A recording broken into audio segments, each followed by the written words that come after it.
ഓടുമേഞ്ഞ് ചോർന്നൊലിക്കുന്ന ഒരു കൊച്ചു വീട്. ആ വീട്ടിൽ താമസിച്ചിരുന്നത് മൈമൂനയും അവളുടെ ഏക മകൻ സാബിറും മാത്രമായിരുന്നു. സാബിറിന് 3 വയസ്സായപ്പോൾ തന്നെ അവന്റെ ഉപ്പ മരിച്ചു. അതിനുശേഷം മൈമൂനയ്ക്ക് ജീവിതം എന്നതൊരു യുദ്ധമായിരുന്നു. പുലർച്ചെ 4 മണിക്ക് അവളുടെ ഒരു ദിവസം തുടങ്ങും. അയൽഭക്ത വീടുകളിൽ വീട്ടുജോലിയും അതിനുശേഷം വയൽപ്പണിക്ക് പോകും. വൈകുന്നേരം വീട്ടിലെത്തിയാൽ തുന്നൽ ജോലിയും ചെയ്യും. ഇതെല്ലാം ചെയ്താണ് രണ്ടുപേരും കഴിഞ്ഞിരുന്നത്. എത്ര കഷ്ടപ്പെട്ടാലും ഒരു ദിവസം പോലും സാബിറിനെ അവൾ സങ്കടവും കഷ്ടപ്പാടും അറിയിക്കില്ല. അവനെ പഠിപ്പിച്ച് വലിയ നിലയിലാക്കണം എന്ന ഒരു സ്വപ്നം മാത്രമേ മൈമൂനയ്ക്കുള്ളൂ. സാബിർ ഉമ്മയുടെ കഷ്ടപ്പാട് കണ്ടു വളർന്നത് കൊണ്ട് തന്നെ ഉമ്മയുടെ ഇഷ്ടത്തിനനുസരിച്ച് തന്നെയാണ് അവൻ വളർന്നത്. പഠനത്തിൽ അവൻ നല്ല മിടുക്കൻ. സ്കൂളിൽ എപ്പോഴും 1ാം റാങ്ക്. അധ്യാപകർക്കും സഹപാഠികൾക്കും ഏറെ പ്രിയപ്പെട്ടവൻ. നാട്ടുകാർ പലരും പറയും മൈമൂനയുടെ മോൻ വലിയ ആളാകും, അവളുടെ കണ്ണീർ വെറുതെയാവില്ല. കാലം കടന്നുപോയി. എഞ്ചിനീയറിംഗ് പഠനം കഴിഞ്ഞ് സാബിർ വിദേശ കമ്പനിയിൽ ഒരു വലിയ ശമ്പളമുള്ള ജോലി ലഭിച്ചു. ആ വാർത്ത മൈമൂനയുടെ കണ്ണുകൾ സന്തോഷം കൊണ്ട് നിറഞ്ഞു. കുറച്ചു മാസങ്ങൾക്കുള്ളിൽ തന്നെ സാബിർ പഴയ വീട് പൊളിച്ച് പുതിയൊരു വീട് പണിതു. മൈമൂനയ്ക്ക് പൊന്നില്ലാത്ത കുറവ് അവൻ മാറ്റി. അവൾക്ക് ആദ്യമായി ഒരു സ്വർണ്ണമാല വാങ്ങിക്കൊടുത്തു. അവൻ ഉമ്മയുടെ കയ്യിലെ ജോലി ചെയ്ത ആ തഴമ്പ് തടവി അവൻ പറഞ്ഞു, ഉമ്മ, നിങ്ങൾ ഇതുവരെ എനിക്കൊരു കുറവുമില്ലാതെ എന്നെ വളർത്തി ഈ നിലയിൽ എത്തിച്ചു. ഇനി നിങ്ങൾ ജോലിക്കൊന്നും പോവേണ്ട. ഇനി ഞാൻ നോക്കും, ഒരു കുറവുമില്ലാതെ. ആ വാക്കുകൾ കേട്ട് മൈമൂനയുടെ കണ്ണുകൾ നിറഞ്ഞു. പക്ഷേ ആ സന്തോഷം അധികനാൾ നീണ്ടില്ല. ഒരു ദിവസം ഒരു വലിയ പണക്കാരുടെ കുടുംബത്തിൽ നിന്നും സാബിറിനൊരു വിവാഹാലോചന വന്നു. പെൺകുട്ടിയുടെ പേര് ഹിബ. സമ്പത്തും സ്വർണവും ഒന്നിനും ഒരു കുറവില്ലാത്ത കുടുംബം. എല്ലാവരും ഒരേപോലെ പറഞ്ഞു, സാബിറിന് ഭാഗ്യം തെളിഞ്ഞു, അവരുടെ കഷ്ടപ്പാടെല്ലാം തീരും, നാട്ടിൽ അറിയപ്പെടുന്ന പണക്കാരല്ലേ അവർ. പക്ഷേ ഈ ആലോചന മൈമൂനയ്ക്ക് മാത്രം എന്തോ ഒരു പേടി. പെണ്ണിന്റെ വീട്ടുകാർ സംസാരിക്കുന്ന രീതിയും പെരുമാറ്റത്തിലും ഒരു അഹങ്കാരം അവൾക്ക് തോന്നി. പക്ഷേ സാബിറിന്റെ സന്തോഷം കണ്ടപ്പോൾ അവൾ എതിർപ്പൊന്നും പറഞ്ഞില്ല. വിവാഹം അതിഭംഗീരമായി നടന്നു. വില കൂടിയ ആഭരണങ്ങൾ, ആഡംബര വിരുന്ന്, വിവാഹ സമ്മാനമായി വില കൂടിയ കാറ് എല്ലാം ഉണ്ടായിരുന്നു. വിവാഹത്തിനു ശേഷം ഹിബയുടെ വീട്ടുകാർ പുതിയ ഫർണിച്ചറുകളും മറ്റു വില കൂടിയ സാധനങ്ങളും വീട്ടിലേക്ക് കൊണ്ടുവന്നു. ഇതെല്ലാം കണ്ട ബന്ധുക്കളും അയൽക്കാരും എല്ലാം പറഞ്ഞു, സാബിറിന് ഇതിലും നല്ലൊരു ജീവിതം വേറെ കിട്ടാനില്ല. പക്ഷെ ആരും അറിഞ്ഞില്ല, ആ വീട്ടിലേക്ക് കയറി വന്നത് ഒരു മരുമകൾ മാത്രമായിരുന്നില്ല, ആ കുടുംബത്തിന്റെ സമാധാനവും പതിയെ തകർക്കാൻ പോകുന്ന ഒരു കൊടുങ്കാറ്റ് കൂടിയായിരുന്നു എന്ന്. ഹിബയെ കാണാൻ നല്ല സൗന്ദര്യമുണ്ടെങ്കിലും അവളുടെ മനസ്സിന് സൗന്ദര്യം കുറവായിരുന്നു. വിവാഹം കഴിഞ്ഞ ആദ്യത്തെ കുറച്ച് ദിവസങ്ങളെല്ലാം വളരെ മനോഹരമായിരുന്നു. ഹിബ എല്ലാവരുടെയും മുന്നിൽ മൈമൂനയെ ഉമ്മ എന്ന് സ്നേഹത്തോടെ വിളിക്കും. ചിരിച്ചുകൊണ്ട് സംസാരിക്കും. ഞാൻ ചെയ്യാമെന്ന് പറഞ്ഞ് ചെറിയ ജോലികൾ പോലും ഏറ്റെടുക്കും. ഇതെല്ലാം കണ്ട് മൈമൂനയുടെ മനസ്സ് സന്തോഷിച്ചു. അൽഹംദുലില്ലാ, എനിക്കൊരു മകളെ തന്നെയാണ് അള്ളാഹു തന്നത്. പക്ഷേ ആ സ്നേഹമൊന്നും യഥാർത്ഥമായിരുന്നില്ല. അതെല്ലാം വെറും അഭിനയം മാത്രമായിരുന്നു. വിവാഹം കഴിഞ്ഞ് 1 മാസം പിന്നിട്ടപ്പോൾ ഹിബയുടെ യഥാർത്ഥ സ്വഭാവം പതിയെ പുറത്തു വരാൻ തുടങ്ങി. ഒരു ദിവസം രാവിലെ മൈമൂന അടുക്കളയിൽ രാവിലത്തേക്കുള്ള ഭക്ഷണം തയ്യാറാക്കുകയായിരുന്നു. ഹിബ അങ്ങോട്ട് വന്നു ചുറ്റും നോക്കി മുഖമൊന്ന് ചുളിച്ചു. ഉമ്മ, ഈ അടുക്കള കണ്ടാൽ തന്നെ ശ്വാസം മുട്ടും. ഞങ്ങളുടെ വീട്ടിലെ അടുക്കള ഇതിലും വലുതാണ്. മൈമൂന ഒന്ന് പുഞ്ചിരിച്ചുകൊണ്ട് പറഞ്ഞു, മോളെ, നമ്മൾക്ക് ഇത്രയൊക്കെ മതിയേ, നമ്മൾ 3 പേരല്ലേ ഉള്ളൂ. അതുതന്നെയല്ലേ പ്രശ്നം, ഹിബ പുച്ഛത്തോടെ പറഞ്ഞു. ദരിദ്രർക്ക് ഇതെല്ലാം മതിയാകും, പക്ഷെ എനിക്ക് ഇതുപോലെയുള്ള ജീവിതം ശീലമില്ല. ആ വാക്കുകൾ മൈമൂനയുടെ ഹൃദയത്തിൽ കുത്തിപ്പോയി. എങ്കിലും അവൾ മിണ്ടിയില്ല. അതിനുശേഷം എല്ലാ ദിവസവും എന്തെങ്കിലും ഒരു കുറ്റം, ഭക്ഷണത്തിൽ ഉപ്പ് കൂടി, വീട്ടിലെ ആകെ പൊടിയാണ്, അങ്ങനെ ഓരോ കാര്യത്തിലും ഹിബ കുറ്റം മാത്രം കണ്ടു. അവളുടെ ഉമ്മയും ഉപ്പയും വീട്ടിൽ വരുമ്പോഴൊക്കെ അതിലും മോശമായിരുന്നു. മോളെ, നീ എന്തിനാ ഇത്ര കഷ്ടപ്പെടുന്നത്? ഈ വീട് മുഴുവൻ ഒന്ന് മാറ്റാൻ നമുക്ക്. കുറച്ചൊക്കെ ഒരു നിലവാരം വേണ്ടേ? നാളെ നമ്മുടെ ബന്ധുക്കളുമൊക്കെ വന്നു കണ്ടാൽ നമുക്കാണ് അതിന്റെ കുറവ് എന്ന് പറഞ്ഞ് വളരെ മോശമായി സംസാരിച്ചു. മൈമൂന അത് കേട്ടിട്ടും ഒന്നും പറയാതെ അകത്തേക്ക് കയറിപ്പോയി. ഒരു ദിവസം സാബിർ ഓഫീസിൽ നിന്നും വീട്ടിലെത്തിയപ്പോൾ ഹിബ കരഞ്ഞു കലങ്ങിയ കണ്ണുകളുമായി നിൽക്കുന്നത് കണ്ടു. എന്താ ഹിബ, നിനക്ക് എന്തു പറ്റി, സുഖമില്ലേ എന്നവൻ ചോദിച്ചു. അത് കേട്ട് അവൾ, ഞാൻ ഈ വീട്ടിൽ ഒരുപാട് സഹിക്കുന്നുണ്ട്. ഒരു വേലക്കാരിയെ പോലെ ഞാൻ ജോലി എല്ലാം ചെയ്യുന്നു. എന്ത് ചെയ്തിട്ടും ഉമ്മാക്ക് എന്നോട് സ്നേഹവും ഇല്ല. ഇത് കേട്ട് സാബിർ ആകെ ഞെട്ടി. എന്താണ് സംഭവിച്ചത്? ഞാൻ എന്ത് ചെയ്താലും കുറ്റം മാത്രം. എനിക്ക് സമാധാനമായി ജീവിക്കാൻ പോലും പറ്റുന്നില്ല. അവൾ പറഞ്ഞത് മുഴുവൻ കള്ളമായിരുന്നു. പക്ഷേ കണ്ണീരിനൊപ്പം പറഞ്ഞ ആ വാക്കുകൾ സാബിർ വിശ്വസിച്ചു. അന്നു മുതൽ ഹിബ ദിവസവും ഓരോ കള്ളക്കഥകൾ പറഞ്ഞുകൊണ്ടിരുന്നു. ഉമ്മ അയൽപക്കത്തൊക്കെ പോയി എന്നെ കുറിച്ച് മോശമായി പറയുന്നു. ഓരോ ദിവസവും ഓരോ നാടകം. ഇതെല്ലാം സാബിറിന്റെ മനസ്സ് പതിയെ മാറി തുടങ്ങി. ഒരു ദിവസം വൈകുന്നേരം ജോലി കഴിഞ്ഞ് വന്നപ്പോൾ മൈമൂന സ്നേഹത്തോടെ ചോദിച്ചു, മോനെ, ഭക്ഷണം കഴിച്ചോ? അപ്പോൾ സാബിർ അസ്വസ്ഥനായി പറഞ്ഞു, ഉമ്മ, നിങ്ങൾക്ക് ഹിബയെ കുറിച്ച് മനസ്സിലാക്കാൻ ശ്രമിച്ചാൽ എന്താ? ഇത് കേട്ട് മൈമൂന അമ്പരന്നു. ഞാൻ എന്തു ചെയ്തു മോനെ? ഉമ്മ ഒന്നും ചെയ്തില്ലെന്ന് മാത്രം പറയണ്ട. ആ വാക്ക് കേട്ടപ്പോൾ മൈമൂനയുടെ ഹൃദയം തകർന്നു. ഇതുവരെ ഒരു ദിവസം പോലും ഉമ്മയോട് ശബ്ദമുയർത്താത്ത മകൻ ഇന്ന് മറ്റൊരാളുടെ വാക്ക് കേട്ട് സ്വന്തം ഉമ്മയെ ചോദ്യം ചെയ്യുകയാണ്. അവളുടെ കണ്ണുനീര് തലയിണ മുഴുവൻ നനഞ്ഞു. അതേസമയം മറ്റൊരു മുറിയിൽ ഹിബ ചിരിച്ചുകൊണ്ട് ഫോണിൽ അവളുടെ ഉമ്മയോട് പറഞ്ഞു, ഉമ്മ ആദ്യപടി വിജയിച്ചു. ഇനി സാബിർ പൂർണ്ണമായും എന്റെ വാക്ക് മാത്രമേ കേൾക്കൂ. അവന്റെ ഉമ്മയെ ഈ വീട്ടിൽ ഒരു സ്ഥാനവുമില്ലാത്തവളാക്കുന്നത് ഇനി വളരെ എളുപ്പമാണ്. ആ സംഭാഷണം ആരും കേട്ടില്ല. പക്ഷേ ആ രാത്രിയോടെ ഒരു ഉമ്മയുടെയും മകന്റെയും ഇടയിൽ ഉണ്ടായിരുന്ന വിശ്വാസം പതിയെ തകരാൻ തുടങ്ങി. അങ്ങനെ ദിവസങ്ങൾ കഴിഞ്ഞു. വീട്ടിലെ അന്തരീക്ഷം മാറിക്കഴിഞ്ഞിരുന്നു. ഒരിക്കൽ ചിരിയാ നിറഞ്ഞിരുന്ന ആ വീടിന്റെ ചുമരുകൾക്ക് പോലും ഇപ്പോൾ നിശബ്ദതയാണ്. മൈമൂന പതിവ് പോലെ സുബഹ് നിസ്കാരം കഴിഞ്ഞ് സാബിറിന് ഇഷ്ടമുള്ള ഭക്ഷണം തയ്യാറാക്കി. സാബിർ താഴേക്ക് വന്നു. അവനെ കണ്ടതും മൈമൂന സ്നേഹത്തോടെ ചിരിച്ചു. മോനെ, ചൂടാറുന്നതിന് മുമ്പ് കഴിച്ചോളൂ. അവൻ മുഖത്തേക്ക് പോലും നോക്കാതെ നേരെ കസേരയിൽ വന്നിരുന്നു. അപ്പോഴാണ് ഹിബ അങ്ങോട്ട് വന്നത്. ഭക്ഷണം ഒന്ന് രുചിച്ചു നോക്കി അവൾ പാത്രം മേശപ്പുറത്തേക്ക് ശക്തിയായി വെച്ചു. ഇതാണോ ഭക്ഷണം? ഇതൊക്കെ ആരാണ് കഴിക്കുക? ഇത് കേട്ട് മൈമൂന പതറിയ ശബ്ദത്തിൽ പറഞ്ഞു, മോളെ, ഉപ്പ് കുറവാണെങ്കിൽ ഞാൻ ചേർത്തു തരാം. എന്നെ പഠിപ്പിക്കേണ്ട. എന്റെ വീട്ടിൽ ഇങ്ങനെ ഒരു ഭക്ഷണം പട്ടിക്ക് പോലും കൊടുക്കില്ല. ആ വാക്കു കേട്ടതും മൈമൂനയുടെ കൈകൾ വിറച്ചു. എന്നാൽ സാബിർ എല്ലാം കേട്ടു നിന്നു. പക്ഷെ ഒരു വാക്കുപോലും അവൻ പറഞ്ഞില്ല. ആ മൗനം മൈമൂനക്ക് ഹിബയുടെ വാക്കുകളേക്കാൾ വലിയ വേദനയായിരുന്നു. അന്ന് വൈകുന്നേരം മൈമൂന വീടിന്റെ വരാന്തയിൽ ഒറ്റയ്ക്ക് ഇരിക്കുകയായിരുന്നു. അവൾ പതിയെ സ്വയം പറഞ്ഞു, റബ്ബേ, ഞാൻ പ്രസവിച്ച മോനാണല്ലോ. ഇന്ന് എന്റെ കണ്ണീര് പോലും അവൻ കാണുന്നില്ല. മൈമൂന കരയുന്നത് കണ്ട് അയൽപക്കത്തെ ഖദീജ ഉമ്മ ചോദിച്ചു, എന്താ മൈമൂന, എന്തിനാ നീ കരയുന്നത്? മൈമൂന എത്ര നിർബന്ധിച്ചിട്ടും ഒന്നും മിണ്ടിയില്ല. ഒന്നുമില്ല, കള്ളം പറയണ്ട, നിന്റെ കണ്ണുകളെല്ലാം പറയുന്നുണ്ട്. കുറച്ചു നിമിഷങ്ങൾ മിണ്ടാതിരുന്നതിനു ശേഷം മൈമൂന പൊട്ടിക്കരഞ്ഞു. ഞാൻ വളർത്തിയ മോൻ ഇന്ന് എന്റെ മുഖത്തേക്ക് പോലും നോക്കി സംസാരിക്കുന്നില്ല. അവന് വിശക്കാതിരിക്കാൻ എത്ര ദിവസം ഞാൻ പട്ടിണി കിടന്നിട്ടുണ്ട്. ഇന്ന് അവനെ ഈ നിലയിൽ എത്തിക്കാൻ വേണ്ടി വിശ്രമമില്ലാതെ ജോലി ചെയ്തതിന്റെ അടയാളമായ കയ്യിലെ മുറിവുകൾ നോക്കി അവൾ പൊട്ടിക്കരഞ്ഞു. ഇന്ന് അവന്റെ ഭാര്യയുടെ ഒരു വാക്കിന് മുന്നിൽ എന്റെ വർഷങ്ങളായ സ്നേഹത്തിന് ഒരു വിലയുമില്ലാതെയായി. ഇത് കേട്ട് ഖദീജ ഉമ്മയുടെ കണ്ണുകൾ നിറഞ്ഞു. അള്ളാഹു എല്ലാം കാണുന്നുണ്ട് മൈമൂന. ഒരു ഉമ്മയുടെ കണ്ണീർ വെറുതെയാവില്ല. അതേസമയം അകത്ത് ജോലി കഴിഞ്ഞു വന്ന സാബിറിന്റെ മനസ്സിൽ ഹിബ വീണ്ടും വിഷം നിറക്കുകയായിരുന്നു.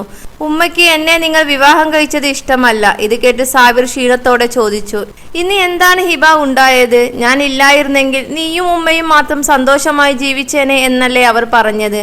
അതൊരു പച്ചക്കള്ളമായിരുന്നു. പക്ഷേ സാബിർ വീണ്ടും അവളുടെ വാക്കുകൾ വിശ്വസിച്ചു. വിവാഹം കഴിഞ്ഞ് 6 മാസം കഴിഞ്ഞപ്പോൾ ആ വീട്ടിൽ മൈമൂനയ്ക്കുണ്ടായിരുന്ന സ്ഥാനം പൂർണ്ണമായി മാറിയിരുന്നു. ഒരു കാലത്ത് ആ വീടിന്റെ ഗൃഹനാഥയായിരുന്നു അവൾ. പക്ഷെ ഇന്ന് അതേ വീട്ടിൽ ഒരു വേലക്കാരിയുടെ സ്ഥാനം മാത്രമായി. ഒരു ദിവസം ഹിബയ്ക്ക് തീരെ സുഖമില്ല. സാബിർ അവളെ ഡോക്ടറെ കാണിക്കാൻ കൊണ്ടുപോയി. ഹിബ ഗർഭിണിയാണ് എന്ന് ഡോക്ടർ പറഞ്ഞത് കേട്ട് സാബിർ സന്തോഷം കൊണ്ട് കരഞ്ഞുപോയി.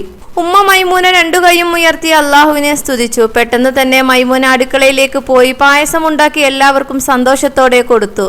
പക്ഷേ ആ സന്തോഷം മൈമൂനക്ക് വേദനയായി മാറി. ഡോക്ടർ പറഞ്ഞിട്ടുണ്ട് ഒരു ജോലിയും ചെയ്യരുതേ എന്ന്. ഹിബ അതും പറഞ്ഞ് കട്ടിലിൽ കയറി കിടന്നു. അതിനുശേഷം എല്ലാ ജോലികളും മൈമൂനയുടെ തലയിലായി. ഹിബ ഈ അവസരം പരമാവധി ഉപയോഗിച്ചു. ഒരു ഗ്ലാസ് വെള്ളം പോലും എടുത്തു കുടിക്കില്ല. എല്ലാത്തിനും ഉമ്മ മൈമൂനയെ വിളിക്കൂ. ഹിബ എന്ത് ജോലി പറഞ്ഞാലും സന്തോഷത്തോടെ ചെയ്യും മൈമൂന. ഒരു പരാതിയും ഇല്ലാതെ, മുഖം ചുളിക്കാതെ, ഒരു കുറവും വരുത്താതെ ഹിബയെ നോക്കി. കുറച്ചു ദിവസത്തിനു ശേഷം ഹിബയുടെ വീട്ടുകാർ വന്നു. അന്നൊരു വലിയ സൽക്കാരമായിരുന്നു. ഭക്ഷണം വിളമ്പുന്നതും ചായ കൊണ്ടുവരുന്നതും പാത്രം കഴുകുന്നതും എല്ലാം മൈമൂന ഒറ്റക്കായിരുന്നു. ഇത് കണ്ട് ഹിബയുടെ ഉമ്മ ഉറക്കെ പറഞ്ഞു, ഹിബ, നിന്റെ അമ്മായി അമ്മയെ കണ്ട വേലക്കാരിയല്ലെന്ന് ആരും പറയില്ല. ഇത് കേട്ട് എല്ലാവരും ചിരിച്ചു. പക്ഷേ മൈമൂന മാത്രം ഒന്നും മിണ്ടിയില്ല. അപ്പോൾ ഹിബ വീണ്ടും പറഞ്ഞു, ഉമ്മ, ഓരോരുത്തരെ നിർത്തേണ്ട നിലക്ക് തന്നെ നിർത്തണം. അതാണ് നല്ലത്. അല്ലെങ്കിൽ വീട്ടിലെ കാര്യങ്ങളൊന്നും നടക്കില്ല. ഇത് കേട്ട് ഹിബയുടെ ഉമ്മ ഒരു പരിഹാസത്തോടെ, ചുരുക്കി പറഞ്ഞ ശമ്പളമില്ലാത്തൊരു വേലക്കാരിയല്ലേ? ഇത് കേട്ട് എല്ലാവരും വീണ്ടും ചിരിച്ചു. എന്നാൽ ഈ സമയം മൈമൂനയുടെ കണ്ണുകൾ നിറഞ്ഞിരുന്നു. പെട്ടെന്നാണ് ഹിബ വയറ്റിൽ കൈവച്ച്, അയ്യോ, വയറു വേദനിക്കുന്നു. ഇത് കണ്ട് സാബിർ പേടിച്ചു പോയി. സാബിറിന്റെ ഉമ്മ ഓടി വന്ന്, എന്തു പറ്റി മോളെ എന്ന് പറഞ്ഞ് ഹിബയെ തൊട്ടതും ഹിബ കൈകൾ തട്ടിമാറ്റി. കരഞ്ഞുകൊണ്ട് മൈമൂനയെ നോക്കി പറഞ്ഞു, ഉമ്മ, ഈ കുഞ്ഞ് ഇല്ലായിരുന്നെങ്കിൽ നന്നായിരുന്നു എന്ന് ഉമ്മ ഫോണിൽ ആരോടോ പറയുന്നത് ഞാൻ കേട്ട്. ആ വാക്കുകൾ കേട്ട് മൈമൂന ആകെ ഞെട്ടി. എന്താ മോളെ നീ പറയുന്നത്? അല്ല, ഞാൻ അങ്ങനെയൊന്നും പറഞ്ഞിട്ടില്ല മോനെ. എന്നെയും നമുക്ക് ജനിക്കാൻ പോകുന്ന കുഞ്ഞിനെ പോലും ഇവർക്ക് ഇഷ്ടമല്ല. സാബിറിന്റെ മുഖം ദേഷ്യം കൊണ്ട് ചുവന്നു. അവൻ എല്ലാവരുടെയും മുന്നിൽ ഉമ്മയോട് അലറി, മതി ഉമ്മ, ഇനിയും എന്റെ ഹിബയെ വേദനിപ്പിച്ചാൽ ഞാൻ സഹിക്കില്ല. മൈമുന ഇടറിയ ശബ്ദത്തിൽ പറഞ്ഞു, മോനെ, ഞാൻ ഒന്നും ചെയ്തിട്ടില്ല, പറഞ്ഞിട്ടുമില്ല. അവൾ കള്ളം പറയുന്നതാ. പക്ഷേ സാബിർ ആ സത്യം കേൾക്കാൻ പോലും തയ്യാറായില്ല. ആ നിമിഷം സ്വന്തം വീട്ടിൽ അന്യരുടെ മുന്നിൽ ഒരു ഉമ്മയുടെ മനസ്സ് തകർന്നു. അടുക്കളയിൽ നിന്ന് എല്ലാം നോക്കിക്കൊണ്ടിരുന്ന ഹിബയുടെ ഉമ്മ പതിയെ ഹിബയുടെ അടുത്ത് ചെന്ന് പറഞ്ഞു, ഇങ്ങനെ പോയാൽ ഈ വീട്ടിൽ നിനക്കൊരു വിലയും ഉണ്ടാവില്ല. ഹിബ സംശയത്തോടെ ചോദിച്ചു, ഉമ്മ എന്തായി പറയുന്നത്? സാബിറിന്റെ മനസ്സ് ഇപ്പോഴും അവന്റെ ഉമ്മക്കാണ് ഒന്നാം സ്ഥാനം. അത് മാറണം, അല്ലെങ്കിൽ നാളെ എന്ത് തീരുമാനമെടുത്താലും അവൻ ആദ്യം ഉമ്മയോടായിരിക്കും ചോദിക്കുക. ഇത് കേട്ട് ഹിബ ഒന്നും പറഞ്ഞില്ല. പക്ഷേ ആ വാക്കുകൾ അവളുടെ മനസ്സിൽ പതിഞ്ഞിരുന്നു. ദിവസങ്ങൾ കടന്നുപോയി. ഒരു വൈകുന്നേരം ഹിബ തന്നെ നിലത്ത് വെള്ളം ഒഴിച്ച ശേഷം അവൾ അതിൽ വഴുതി വീണു. ഉടനെ വയറ്റിൽ കൈവച്ച് കരയാൻ തുടങ്ങി. അത് കണ്ട് സാബിർ ഭയന്ന് ഓടി വന്നു. എന്തു പറ്റി? ഹിബ കരച്ചിനിടയിൽ പറഞ്ഞു, ഉമ്മ എന്നെ കണ്ടിട്ടും നിലത്ത് വെള്ളമുണ്ടെന്ന് പറഞ്ഞില്ല. ഇത് കേട്ട് ഉമ്മ മൈമൂന കരഞ്ഞുകൊണ്ട് പറഞ്ഞു, മോനെ, ഞാൻ ഇപ്പോഴാണ് അടുക്കളയിൽ നിന്ന് വന്നത്. പക്ഷേ അത് സാബിർ കേട്ടില്ല. അന്ന് രാത്രി ഹിബയുടെ ഉമ്മ സാബിറിനെ വിളിച്ചു പറഞ്ഞു, മോനെ, ഞാനൊരു കാര്യം പറയട്ടെ. നിന്റെ ഉമ്മ ഈ വീട്ടിൽ ഉള്ളിടത്തോളം കാലം നിങ്ങൾക്കൊരു സമാധാനവും കിട്ടില്ല. ഹിബ ഗർഭിണിയാണ്. അവളുടെയും കുഞ്ഞിന്റെയും ആരോഗ്യമാണ് ഇപ്പോൾ നമ്മൾ നോക്കേണ്ടത്. കുറച്ചു ദിവസത്തേക്കെങ്കിലും നിന്റെ ഉമ്മയെ വേറെ എവിടെയെങ്കിലും താമസിപ്പിക്കൂ. ആ വാക്കുകൾ സാബിറിന്റെ മനസ്സിൽ വിഷം പോലെ പടർന്നു. പിറ്റേന്ന് രാവിലെ സാബിർ മൈമൂനയുടെ അടുത്ത് വന്ന് പറഞ്ഞു, ഉമ്മ, എനിക്ക് നിങ്ങളോടൊരു കാര്യം പറയാനുണ്ട്. അത് കേട്ട് മൈമൂന സന്തോഷത്തോടെ ചോദിച്ചു. കുറച്ചു നേരം മിണ്ടാതിരുന്ന ശേഷം സാബിർ പതുക്കെ പറഞ്ഞു, ഉമ്മ, കുറച്ചു ദിവസത്തേക്ക് നിങ്ങൾ മാമന്റെ വീട്ടിൽ പോയി നിന്നാൽ മതി. ആ വാക്ക് കേട്ട് മൈമൂന ആകെ ഞെട്ടി.